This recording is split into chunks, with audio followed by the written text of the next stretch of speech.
dengar ceramah ini, nonton YouTube. Jangan lupa like and share. Lebih bagus lagi kasih subbreaker.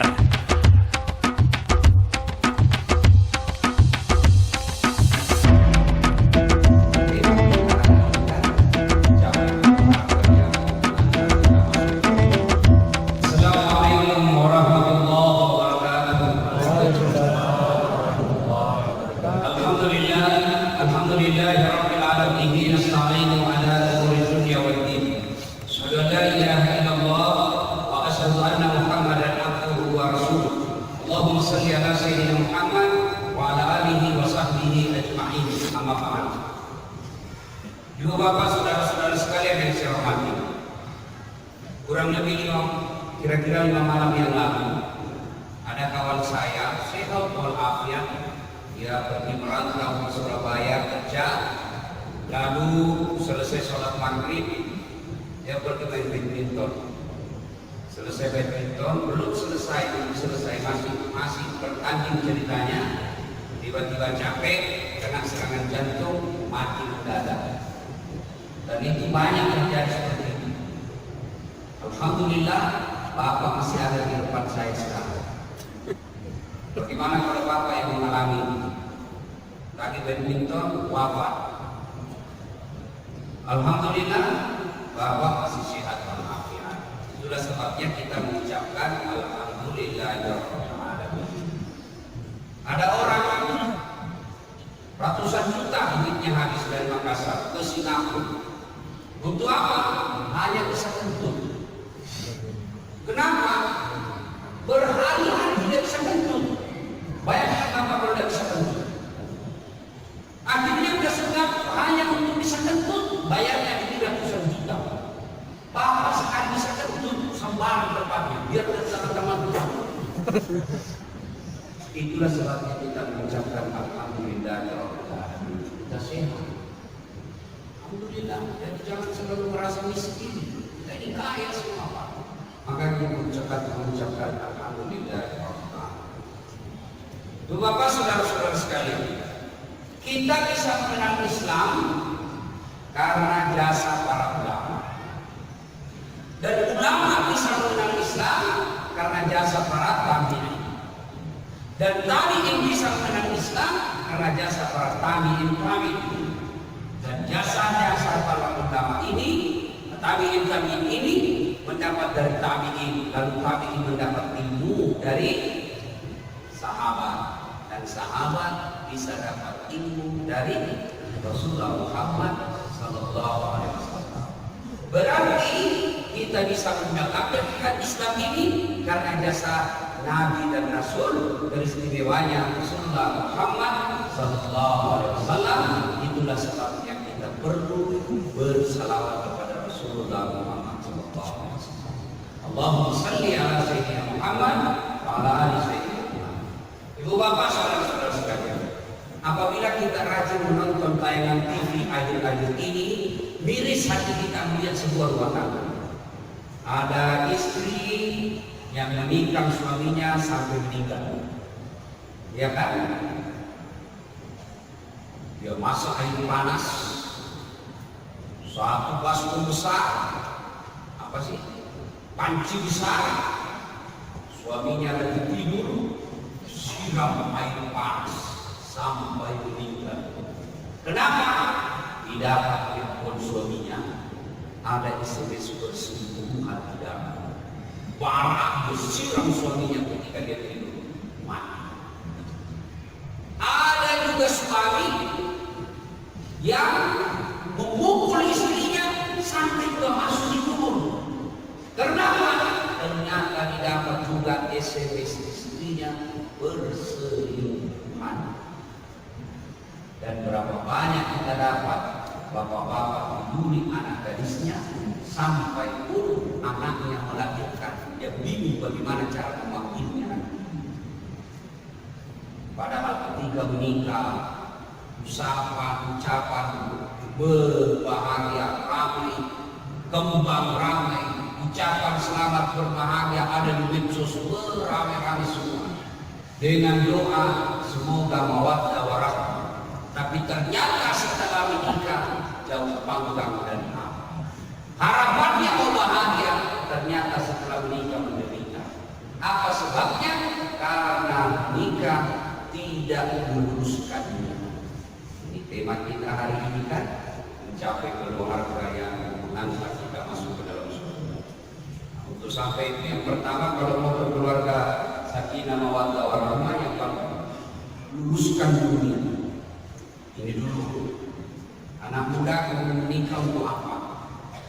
Biasanya anak muda itu menikah tempat tidur, itu bayangkan. Kalau itu yang membayangkan, siap-siaplah kalau kecewa. Tidak percaya, tanya di bapak-bapak sudah kasih kartu.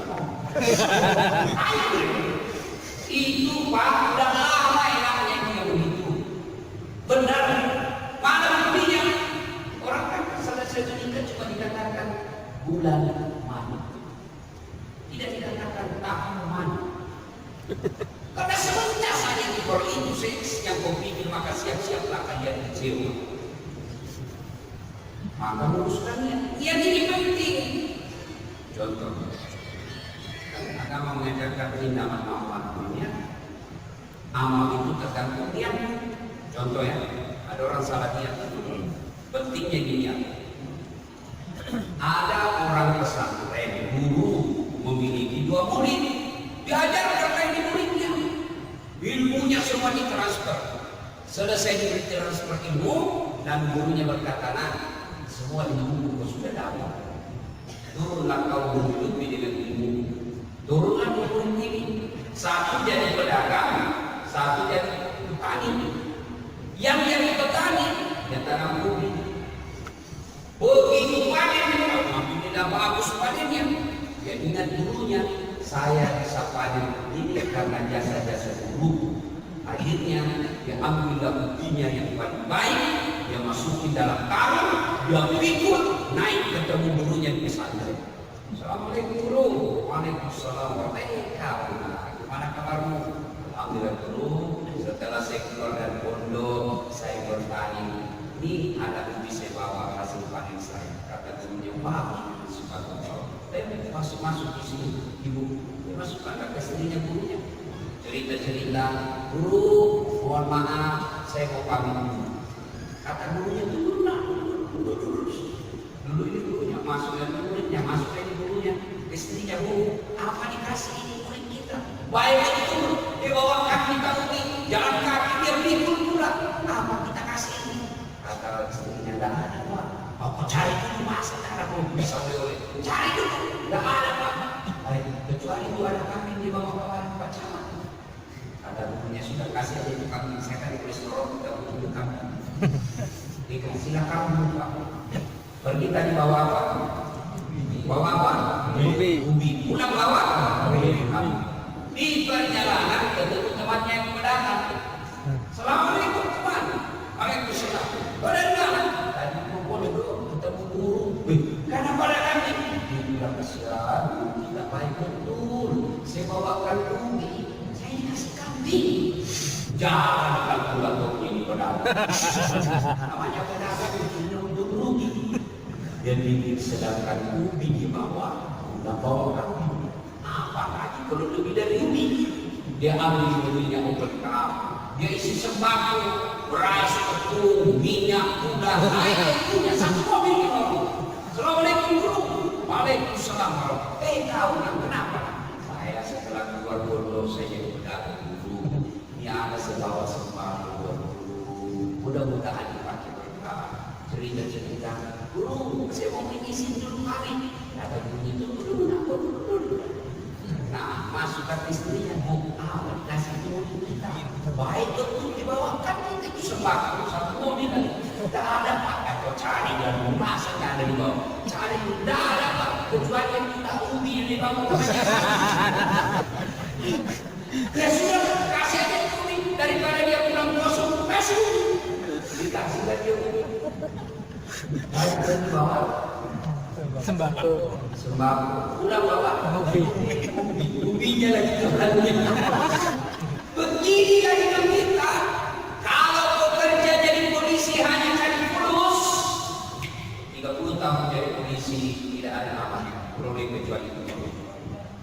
Jadi jaksa 30 tahun hanya untuk cari duit, maka 30 tahun hancur amanku, tidak ada pahala kau dapat di akhirat karena kau hanya dapat cari duit. Pada masa ketika dia cari, ya Allah, mana pahalaku jadi pegawai, mana pahalaku, mana amalku jadi pedagang, jadi pegawai.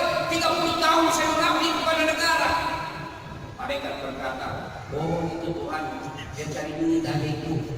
Kau sudah dapat, termasuk yang pergi haji. Pergi haji hanya karena boleh bilang Pak Haji. Tidak ada pahala ketika kau pulang. Mana pahala hajiku? Allah berfirman, kau dulu pergi haji kan dipanggil Pak Haji. Kau sudah dipanggil Pak Haji sekarang. Kau dapat itu pahala. Maka luruskan. Ketika Anda menikah hanya untuk cari popularitas, maka kau tidak dapat pahala. Kata Nabi, nikahlah seseorang karena empat. Ini mesej buat kalian yang masih jomblo bisa menikah. Yang jomblo-jomblo ini kata Nabi, nikahilah seseorang karena empat hal. Ini dulu. Satu kata Nabi, nikahi dia karena kecantikannya. Cantik penting, ayu penting, cantik penting. Kenapa? Karena dia tampil di depan 24 jam. Coba bapak-bapak baru bangun, siapa di depan bapak? Istri. Mau tidur, dia lagi di depan kita. Mau makan, ada lagi. Pulang kerja, pulang dia lagi di depan kita. Jadi kalau jelek, pasti cepat ganti di sini. Jelek itu bukan. Ya, cantik penting, tapi ternyata tidak boleh menjadi prioritas tujuan utama. Kenapa? Cantik ada batasnya. 17 tahun saya penting cantik. Semua orang terpesona ketika dia tersebut 17 tahun. Tapi balik deh angka 17. Balik itu angka 17. 71 masih cantik. Tersenyum cucunya lari tidak meninggi. Apalagi zaman sekarang, bos. Jangan percaya yang cantik, banyak tipu-tipu. Kita lihat fotonya, masya Allah cantik betul. Ternyata kamera 360. Banyak kita lihat itu. Saya lihat di Facebook, mulus betul. Saya lihat fotonya di Instagram, masya Allah cakep, sendiri artis. Tapi begitu dia asli yang hancur. Apalagi ada yang mau percaya perempuan cantik. Yang percaya. Sekarang banyak penipuan palsu. Bulu matanya panjang palsu, matanya biru palsu, bibirnya merah palsu, pipinya biru palsu, rambutnya panjang palsu, pantatnya halus. Ini berapa banyak cowok bunuh diri gara-gara setelah dilihat aslinya jelek. Maka jangan. Boleh cari yang cantik, tapi tidak boleh menjadi prioritas. Kenapa? Cantik ada batas. Yang kedua kata Nabi, nikahilah seseorang karena keturunannya. Lihat siapa keturunannya, lihat siapa bapaknya, lihat siapa ibunya. Ini penting. Keturunan itu penting. Ibaratnya panen. Bapakmu bersawah, yang menentukan itu sawah panen baik atau tidak minimal 2 hal. 1, lahannya harus baik. Biar lahannya baik, kalau bibitnya jelek, bibit bagus, lahan bagus, lahanmu bagus, bibitmu jelek, tidak jadi. Bibitmu bagus, lahannya mendarat, jelek, tidak jadi. Maka itulah dia akan mengajarkan. Lihat keturunanmu. Tapi ternyata keturunan tidak boleh menjadi prioritas utama. Kenapa? Ada orang yang bapaknya Nabi, justru anaknya pengkhianat. Siapa? Nuh alaihi salam. Ada juga bapaknya pengkhianat, anaknya dan Nabi dan Rasul. Siapa? Ibrahim alaihi salam. Maka keturunan penting dilihat, tapi tidak boleh menjadi prioritas utama. Ada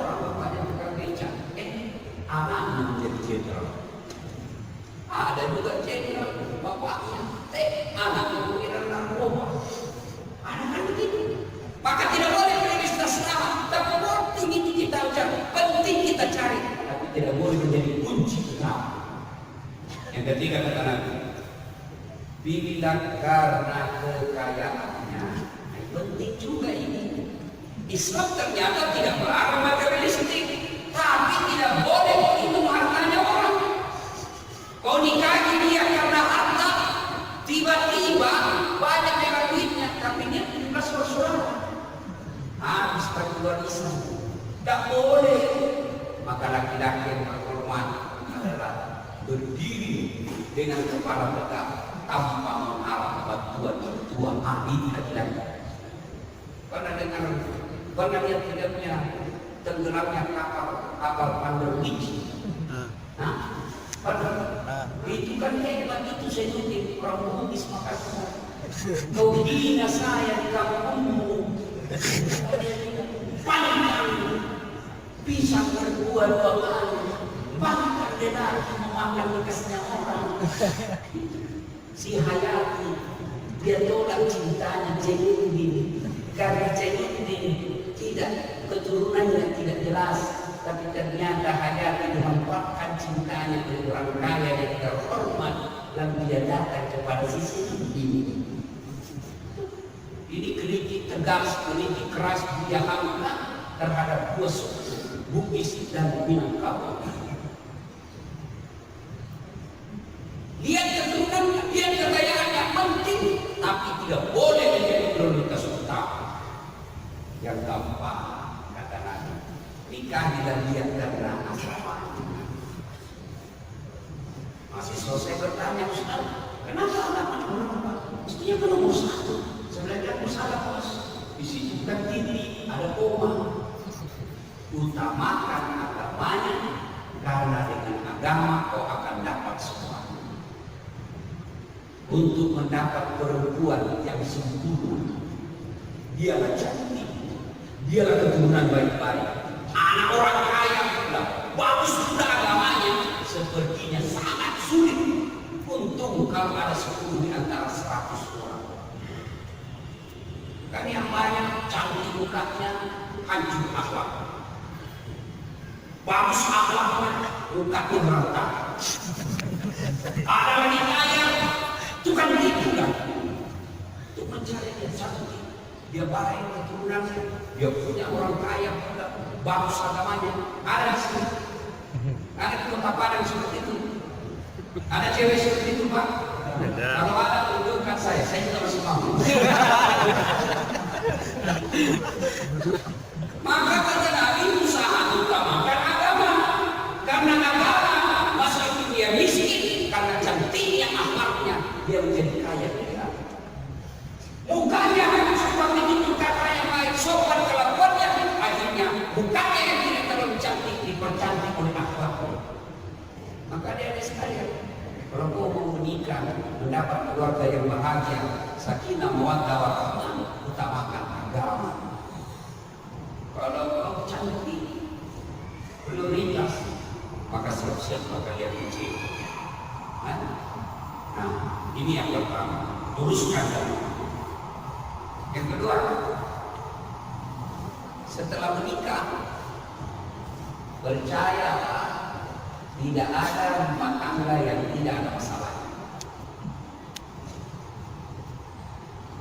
Saya ulang, setelah menikah tidak ada rumah tangga yang tidak ada masalahnya. Setelah kalian menikah, baru kelihatan semua aslinya. Waktu kau pacaran dengan anak dan selalu bilang pacaran boleh, siapa bilang boleh? Malah dia kasih ngeles lagi. Boleh pacaran Ustaz, yang penting pacaran syar'i. Keren. Mana ada pacaran syar'i sudah? Ayo, tak boleh. Karena ada anak sekarang pacaran bertahun-tahun menikah. Waktu itu pacaran, memang semua kelihatan yang enak, semua baik-baik. Begitu sudah menikah baru kelihatan pasti. Waktu pacaran naik mobil hati-hatian.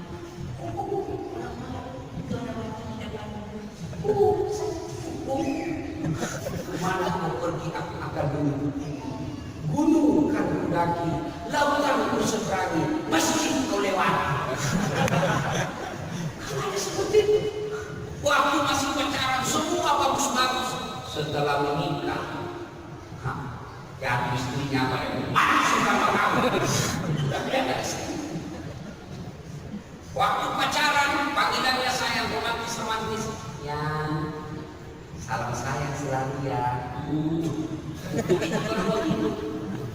Sekali sudah ada anaknya 2, bukan lagi sayang dipanggilnya, mentang-mentang istrinya hitam.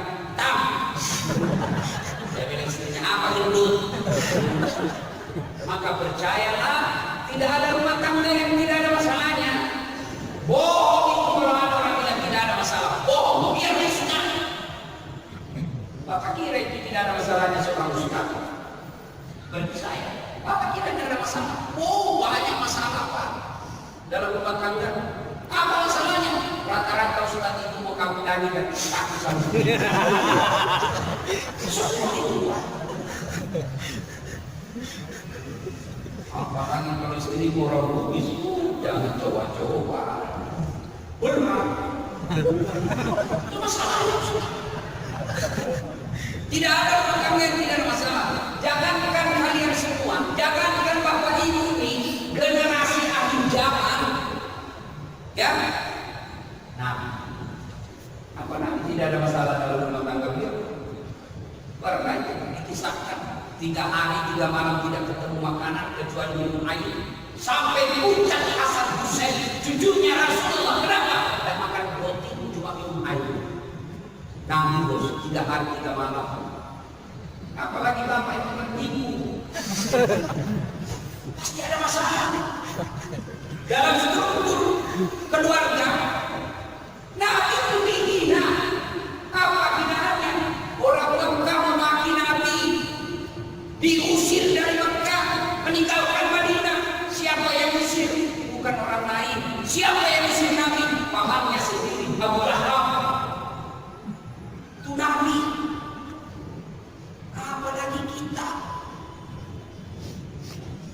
Dalam kesetiaan, Nabi pernah dipuji ketika Aisyah fitnah selingkuh.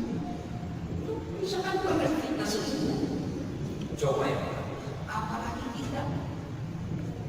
Ibu-ibu sekarang kan tidak ikhlas menerima suaminya. Akhirnya saya tahu begini, tidak mau sih menerima lamaran. Apalagi tidak mau tahu suaminya anak 2. Nah, begitu ada masalah dalam rumah tangga, kan macam-macam masalah rumah tangga kita. Itu di WhatsApp saya Pak, di inbox saya di Facebook, DM saya di Instagram, macam-macam orang curhat masalah rumah tangga. Ada rumah tangga yang suaminya gay, tahu? Gay, laki suka sama laki. Sampai sininya curhat sama saya. Saya baru tahu sudah pantas sudah bisa tahu nggak pernah saya menafkahi laki. Ternyata suaminya suka sama laki-laki. Terakhir, kira 4 hari yang lalu curhat lagi, baru kita tahu bahwa ternyata suaminya kena HIV/AIDS. Saya bilang itu nikmatnya saya kira tidak dinafkahi lagi. Coba kalau kau dapat nafkah batin, kau kena juga HIV.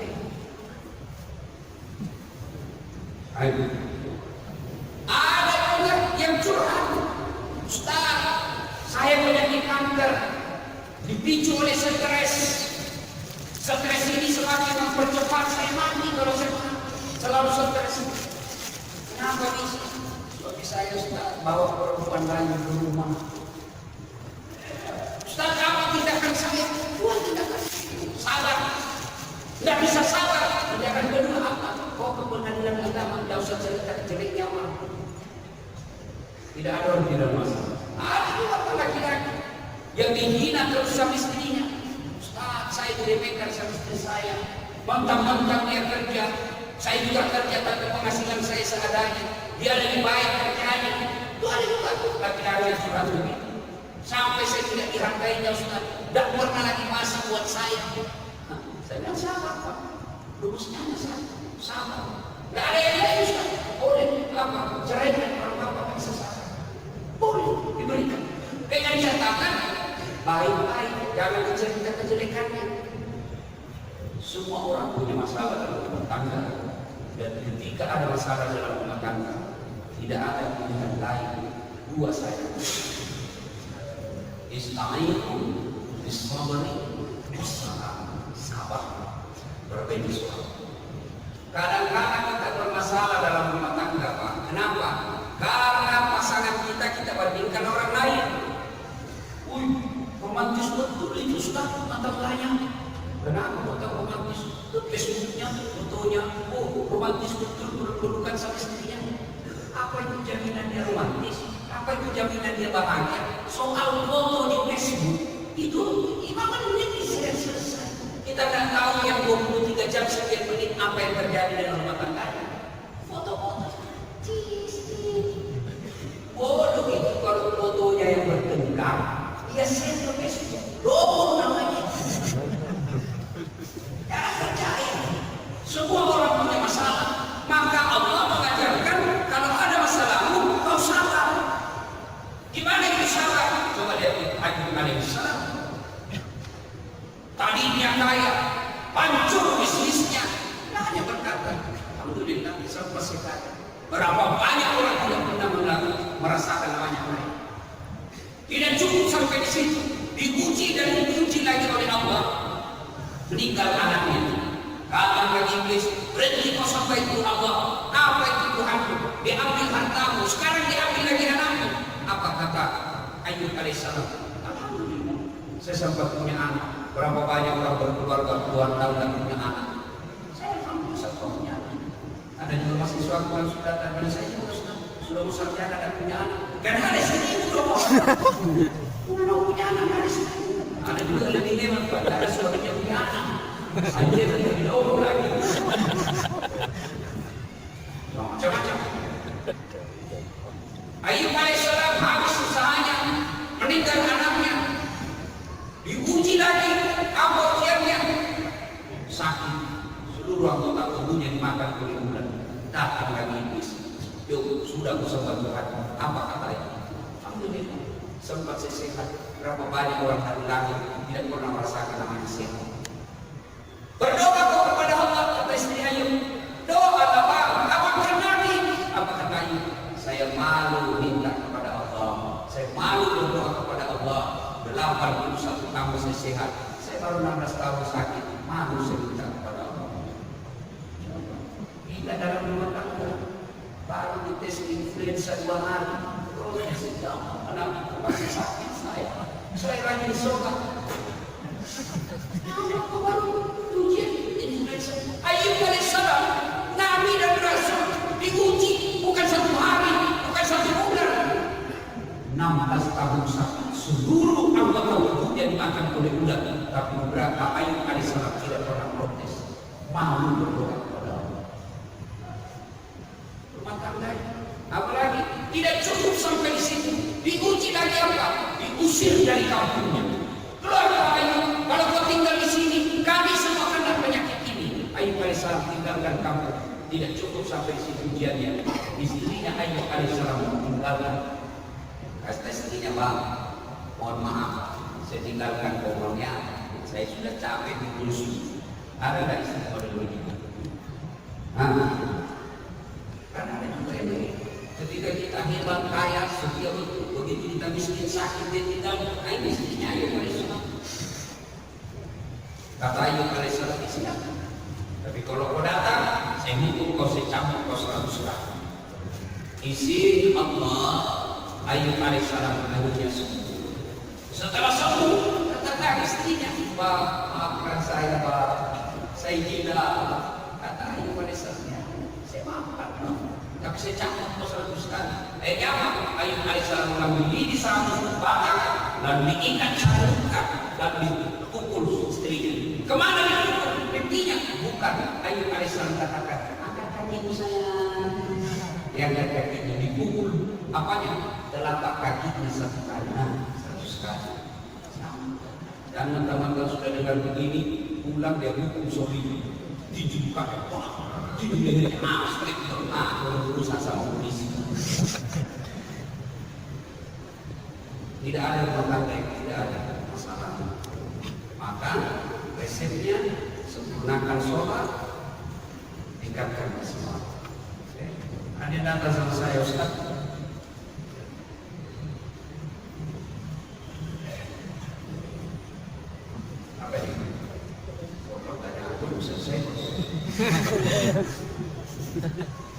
Nah, yang berikutnya setelah diuji, maka tingkatkan kesabaran. Sabar itu apa? Apakah sabar itu kita dulu ditempelin? Saya sabar terus. Bukan sabar namanya beda-beda. Lalu apa itu sabar? Buka Quran. Alladzi idza asabatu musibah qalu inna lillahi wa inna ilaihi raji'un. Segalanya datang dari Allah, segalanya akan kembali kepada Allah. Tadinya punya mobil, tiba-tiba bangkrut, inna lillahi wa inna ilaihi raji'un. Tadinya rumah mewah, tiba-tiba bangkrut, inna lillahi wa inna ilaihi raji'un. Tiba-tiba ditinggal istri, inna lillahi wa inna ilaihi raji'un. Ada musibah dalam rumah tangga, inna lillahi wa inna ilaihi raji'un. Yang kedua, sempurnakan syukur. Percaya tidak ada rumah tangga yang bahagia kalau dia tidak sholat. Ada saya pernah saya pergi ceramah di Kalimantan Selatan, anak umum. Selesai saya khutbah Jumat, adalah bapak-bapak yang datang. Dia pegang saya punya mama, lalu dia berdoa, minta didoakan, Ustaz, doakan saya. Kenapa Pak? Saya ini pelatih laut tapi bangkrut. 2 bulan ini saya bangkrut Ustaz, dikejar-kejar. Saya mau pulang ke Sulawesi, malu pulang pelatih laut, bawa otak. Saya mau tinggal dikejar-kejar Ustaz, tolong saya Ustaz. Bilang baik, sebelum saya doakan, tolong jawab. Bagaimana sholat Bapak sekarang? Apa? Oh itu dia Ustaz. Maaf saja kadang-kadang saya terlambat, kadang-kadang saya tidak datang. Sebelum saya datang Ustaz, paling terlambat datang, paling cepat pulang. Begitu orang Bapak kadang-kadang saya tidur. Kalau kena musibah rumah tangga mau berdoa kepada Allah, susah akan Allah mendengar doa. Ketika kau senang melupakan Allah, maka jangan salahkan ketika kau susah Allah melupakan. Bapak-bapak yang punya masalah dalam rumah tangga tidak usah cari kambing hitam, lebih koreksi sholat. Kalau sholatnya baik, insya Allah akan bahagiakan rumah tangga ini. Tapi kalau sholat tidak baik, maka jangankan dia, anak-anaknya dia nanti itu susah. Kalau bapaknya tukang beca, bapaknya tidak sholat, anak-anaknya biasa juga itu jadi tukang beca. Tapi kalau bapaknya baik sholatnya, biasanya anaknya yang angkat derajatnya orang tua. Penting, makanya bapak-bapak perhatikan sholatnya. Tapi kita yang kita perhatikan sekolahnya. Terlambat bangun subuh, cepat, pergi sekolah, udah lambat. Tidak disuruhnya sholat. Cepat, sholat dulu, saya lambat Pak. Biar bisa lambat sekolah itu tidak tinggalkan sholat. Sholat. Bapak kalau punya anak, sholat ini yang kalau anak kita baik sholatnya, insya Allah akan bermanfaat. Tapi kalau sholatnya tidak baik, lihat ini sekolahnya, dia akan memunculkan kita dunia sampai di akhir. Dan yang ketiga, dalam rumah tangga itu tadi pilih pasangan yang baik, yakinlah selalu bahwa tidak ada rumah tangga yang tidak ada masalahnya. Dan ketika ada masalah Anda dapat perbaiki sholat, tingkatkan kesabaran. Rumus yang ketiga, jika Anda ingin mendapat kebahagiaan dunia dan akhirat, maka muliakan orang tua. Tidak ada rumah tangga yang bahagia ketika dia tidak tahu memuliakan. Apa kadang-kadang jadi pegawai suruhan betul sama kepala dinas, tapi bukan kepala dinasnya semua. Coba lihat model-model kita Pak yang pegawai. Begitu selesai lebaran kemana Pak? Langsung ke kepala dinas, langsung ke camat, langsung ke gubernurnya. Yang kita makan orang tua minta kata, kalau bapak bermasalah, datang rugi, bawa taksi, tabrakan lagi motor mobilnya, kerja lagi, tidak ada yang pernah beres. Maka periksa bagaimana cara Anda memuliakan orang tua. Ridha Allah, ridha walidain, subtillah, subtil walidain. Ridhanya Allah tergantung ridhanya kedua orang tua, murkanya Allah tergantung dari murkanya kedua orang tua. Apabila orang tua sudah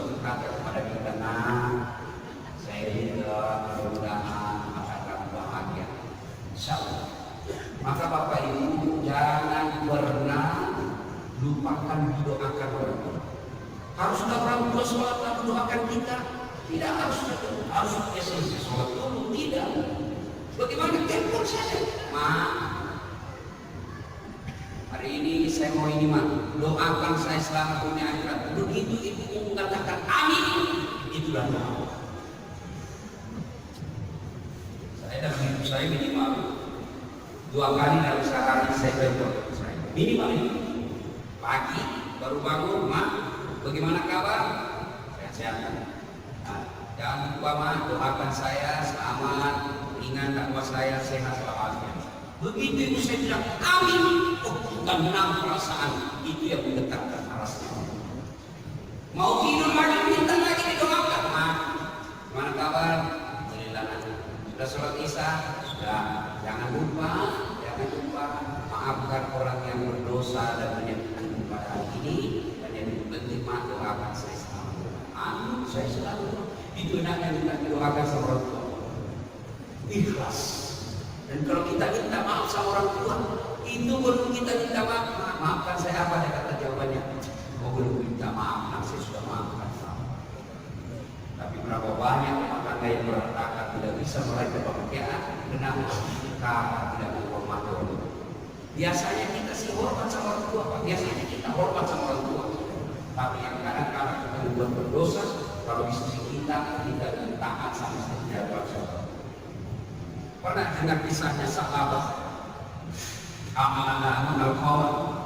Al-Qamah ini rahasia luar biasa. Di mana beliau Nabi berjamaah di belakang ada Al-Qamah. Di mana Nabi dakwah di depan ada Al-Qamah. Tapi anehnya ketika sakaratul maut tidak bisa sahabat. Dibimbing oleh bilang la ilaha illallah. Al-Qamah cuma katakan la tidak bisa sahabat. Didoakan oleh Nabi tetap tidak bisa. Nabi lalu berkata, kau cari orang tua, cari bapaknya ternyata sudah meninggal. Cari ibunya, ketemu. Kata Bilal, bu, anakku sudah lama sakaratul maut tidak bisa sahadat. Mungkin ada dosanya sama ini. Apa kata ibunya? Dia dapat sudah kurang ajar dengan Nabi. Setengah mati lahirnya, setengah mati dibesarkan. Setelah ada istrinya, lebih disayang istrinya dari saya. Karena satu ketika saya ke rumahnya, saya baru ketuk pintunya, saya dengar istrinya berkata, sembunyi itu kacang datang mama. Sejak itu tidak mau lagi mamanya ketemu. Nangis ibunya kembali. Cerita ini sampai kepada Nabi. Nabi lalu berkata, kau panggil ibu. Tak selamat punya anak kalau tidak dia punya ibunya. Panggil ibunya. Kata Nabi, bu, maafkan anaknya. Saya tidak mau ya Rasul. Maafkan, tidak mau ya Rasul. Kurang ajar itu anak. Kata Nabi, jalan satu-satunya. Lebih baik saya bakar api di dunia daripada api neraka yang bakar. Api di dunia tidaklah sekeras dengan api akhirat. Karena kalau itu tidak memaafkan saya bakar anakku, silakan bakar. Nabi katakan kumpulkan kalian, dikumpul. Begitu mau besar apinya, tanya ibu, betul tidak mau? Betul ya Rasul, saya tidak mau. Nabi katakan angkat lempar. Begitu mau dilempar ke bara api, anak ibunya berkata tahan, jangan kau bakar anaknya.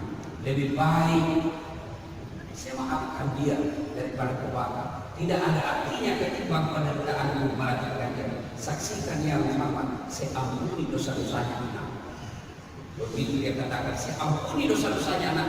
Kami tanyakan, betul ya Muhammad? Betul ya Rasul. Letakkan. Setelah letakkan, baru dia mengucapkan la ilaha illallah Muhammadur Rasul. Sahabat Nabi tidak bisa mengucapkan dua kalimat syahadat karena durhaka kepada kedua orang tua. Ibu setelah diserahkan ibu kepada kepada suami, maka ibu wajib lebih taat kepada suami daripada orang tua. Kecuali perintah suami kita melanggar agama, boleh tidak ditaat. Kalau suami cuma bilang jangan keluar rumah sebelum saya pulang, nggak boleh itu. Ada sahabat kami juga itu sakit ibunya, datang tetangganya manggil, bu, kau pergi lihat mama sedang sakit. Apa kata ini? Mohon maaf, suamiku pergi perang. Saya dipesan tidak boleh tinggalkan rumah sebelum pulang. Pergi itu susah. Sakaratul maut datang lagi, buku sudah sakaratul maut, kau datang kalian. Saya tidak bisa, suami saya belum datang. Akhirnya meninggal, datang lagi itu susah. datang untuk terakhir kalinya. Kau pergi lihat sebelum dimakamkan. Mohon maaf, suami saya belum pulang. Jadi ini yang utusan, dia pergi melapor kepada Nabi. Ya Rasulullah, tetangga saya mulai sakit, sakaratul maut, sampai dimakamkan 3 kali saya datang memanggilnya. Dia tidak datang melihat ibu. Kenapa bisa begitu? Durhaka betul itu anak. Katanya di pesan suaminya, jangan tinggalkan rumah sebelum saya pulang dari perang. Mendengar ini, apa yang marah? Subhanallah, Nabi justru mengucapkan, diampuni ibu yang meninggal karena punya anak yang taat terhadap perintah suami. Masih ada kira-kira istimewa ini? Masih ada. Insyaallah jenak. Tapi yang banyak sekarang di kota-kota besar, baru pergi suaminya 1 menit, 1 jam, dia telepon kabar kerjanya. Kau datang nggak? Ada sudah suami. Istri model begini tentu menjadi puncak, tentu menjadi sumber kesengsaraan dalam hidup. Yang keempat, jika ingin mencapai keluarga yang sakinah mawaddah warahmah, suami harus tahu kewajibannya dan melaksanakan kewajibannya sebagai suami. Istri pun harus tahu dan melaksanakan kewajiban sebagai istri. Kewajiban suami mencari nafkah, kewajiban suami mendidik, kewajiban suami melindungi rumah tangganya. Sebaliknya kewajiban istri adalah memelihara penghasilan suaminya, taat terhadap perintah suaminya, dan menyenangkan hati ketika suami ada di rumah. Ini yang harus. Ibu-ibu, kalian bu, mau masuk surga? Mau? Ini yang 4 kata Nabi. Kalau perempuan masuk surga itu syaratnya 4 saja. Gampang sekali. 1, dirikan sholat. Pasti ibu-ibu sholat. Yang kedua, kata Nabi, berpuasa di bulan suci Ramadan. Nah ini pasti puasa Ramadan. Yang ketiga, jaga harga dirimu. Bagaimana cara jaga harga diri? Salah satu diantaranya berpakaian yang muslimah ketika setiap keluar rumah. Dan yang keempat, kata Nabi, taati perintah suami. Nah ini agak berat. Sholat, puasa, jaga harga diri dia mampu, tapi menaati perintah suaminya. Nabi ketika Isra Mi'raj diperlihatkan surga, alhamdulillah begitu banyak perempuan dalam surga. Begitu ditengok neraka, ternyata lebih banyak perempuan dalam neraka. Tanya Nabi, kenapa bisa begitu ya Rasulullah? Ada 2 kelemahan perempuan. 1, tidak bisa menjaga mulutnya dosa. Yang kedua, tidak mampu mensyukuri suami. Banyak perempuan yang alami yang nanti masuk neraka, jauh dari surga gara-gara keberpihakan kepada suaminya dalam arti tidak mematuhi perintah suami. Ibu bapak saudara-saudara sekalian, ini saja tausiah kita pada pagi ini. Mohon maaf karena tidak berkenan. Saya capek berjumpa. Di panitia saya sudah pesan paling banyak 2 acara 1 hari. Ternyata saya kasih acara 5. Enak memang mendengarnya roadshow, tapi pendengarnya tapi saya menderita waktu. Jangan saya tadi tinggalkan itu Palembang sebelum sholat subuh, belum sempat sarapan, sholat di bandara. Sampai di sini pukul jam 8, langsung dibawa ke tempat acara. Selesai acara langsung lagi dibawa ke sini. Mbak sempat juga misi motor aja kalau mau dipakai isi bensin itu. Sudah saya memahami untuk saya, tapi tentu bapak menganiaya saya kalau langsung ke jam 3 lagi bapak akan silakan untuk saya. Ya, ini karena kecintaan dalam agama. Ya, mudah-mudahan apa yang saya sampaikan ada manfaat. Kalau ada yang mau bertanya, silakan di DM atau di inbox Facebook saya, atau di DM di Instagram saya. Dasnat tadi 12. Dasnat tadi 12. Ini ada sekian pertanyaan. Ya. Bismillahirrahmanirrahim.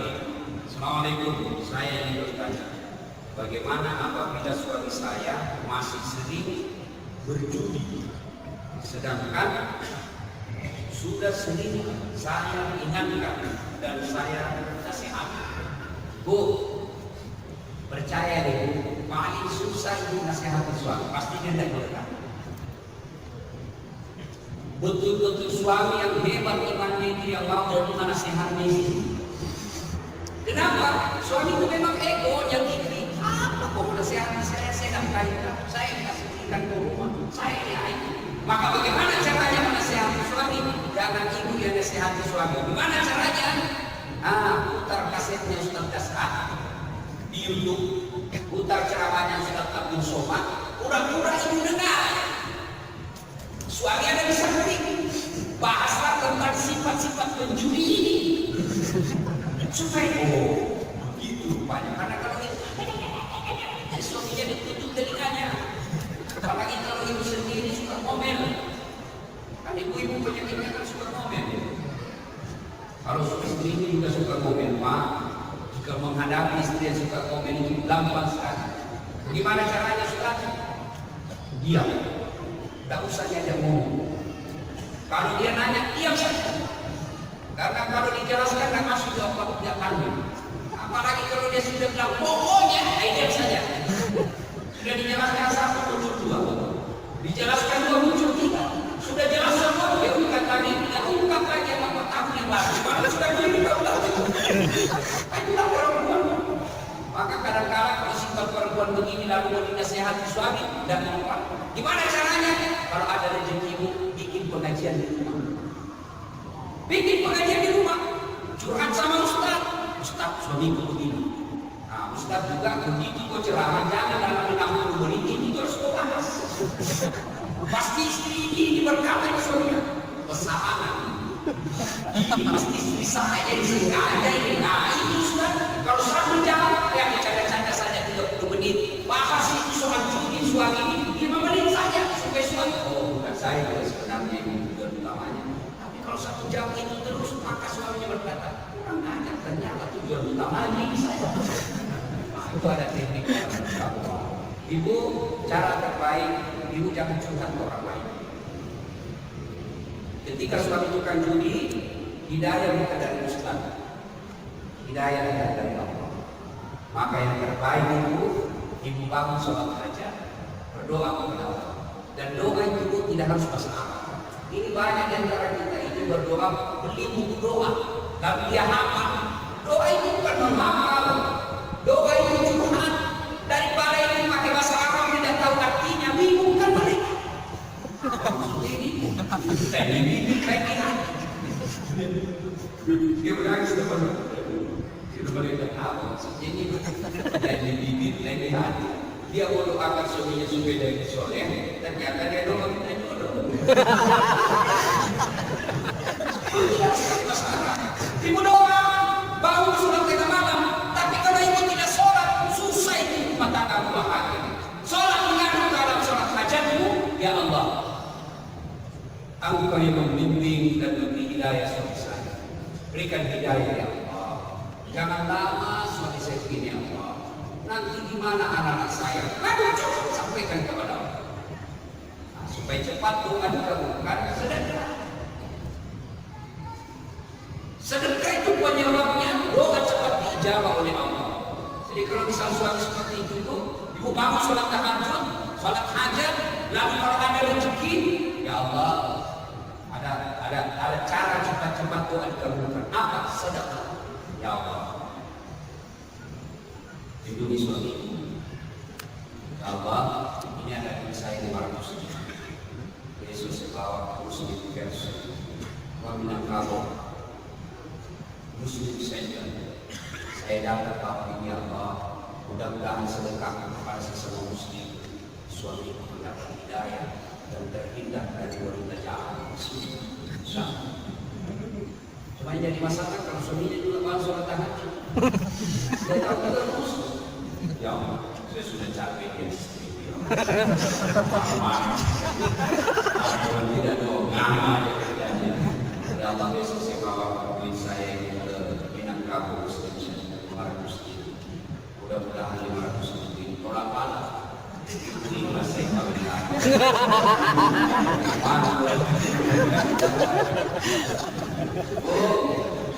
Ketika kasus seperti ini, pertama bersabar, yang kedua doakan, yang ketiga ajak dakwah.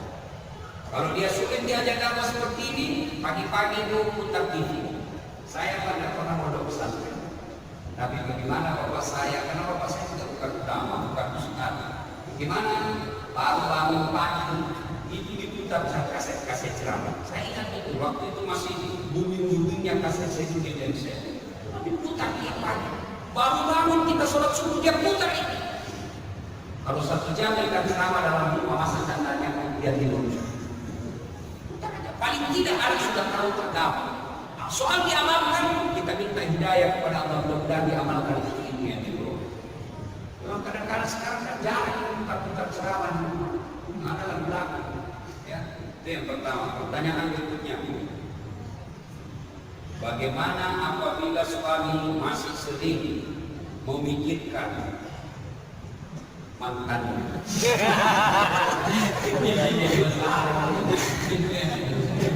Kita jadi masalah, kok bisa itu? Mestinya itu yang tanya, kenapa bisa?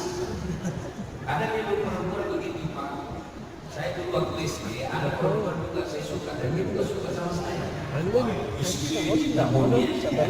Kamu sampai sekarang masih suka sama saya. Tadi saya dia.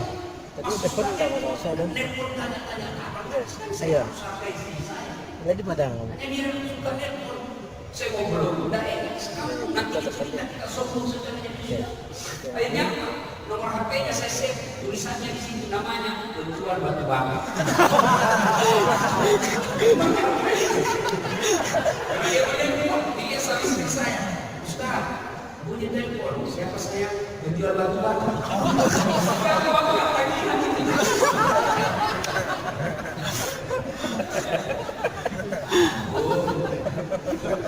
Kalau sekali masih suka mengingat mantan, ibu harus cari tahu kenapa ini mantan selalu disenang sama suami. Ikuti lah. Oh ternyata ini mantannya dia senang pakai warna merah. Coba ini suka pakai warna merah. Oh ternyata ini mantannya dia senang kenapa? Karena sopan bicara. Sopan bicara. Bagaimana anda? Ibu suka mobil, malas masak, buat makan. Sampai di rumah tidak pernah cantik. Pulang suami mobil aja. Sementara mantannya kalau ketemu, Assalamualaikum Bang. Selamat datang, setelah kuliah. Nah, ini yang banyak. Kalau pun dia tidak bisa lupa mantannya, apa boleh? Ibu doakan. Resep paling baik dalam menghadapi masalah. Doa. Jangan berdoa di bisiku. Kita tidak rajin berdoa. 5 menit berdoa lagi, 1 jam berdoa lagi. Ya Allah bimbing suamiku. Habis status lagi. Ya Allah bimbinglah suamiku. Habis status lagi. Ya Allah murahkan rezekinya. Sibuknya di Tuhan membaca status. Bukan di status berdoa, tapi dalam sholat. Selesai sholat minta kepada Allah. Dan Allah janji untuk memberi astajiblah. Berdoa kepadaku pasti saya kabulkan. Janji Allah. Maka begitu ada masalah tidak yang lain Pak, minta kepada Allah dalam rumah. Kalau 5 kali Bapak Ibu sholat, 5 kali minta kepada Allah, tambah lagi salat 5 kali sehari semalam, tambah salat sunnah, Allah Bapak minta di situ. Masa sih Allah tidak berdoa? Yang jadi masalah kita tidak mau berdoa dan berharap di hadapan Allah Subhanahu wa Ta'ala. Ini ya, yang pertanyaan berikut. Kayaknya 1 orang sama seperti tulisannya. Ada pertanyaan yang lain? Tidak ada ya? Tidak. Kalau tidak ada terima kasih. Saya sudah capek. Ustaz dalam Islam mengajarkan bahwa istri harus berbakti kepada suami dengan mematuhi semua perintahnya selama hal itu dianggap baik. Selain itu juga ada 3 perkara yang harus istri lakukan untuk memuaskan suami agar suami selalu sayang kepada istri, yaitu 1. Matanya, 2. Perut, 3. Hidungnya. Semacam burung perempuan. Ya, dan tahu dari mana ini burung pikir dapat berkabar. Ya, suami agar suami selalu sayang kepada istri, matanya. Kenapa matanya? Mata duit. Kedua perutnya isi perutnya. Yang ketiga itunya. Namun Ustaz, apabila semua hal tersebut sudah saya lakukan, tapi suami tetap masih kasar, apalagi yang harus saya lakukan? Sama kasusnya tadi, doakan saja. Doakan. Ya. Sudah habis. Sudah habis.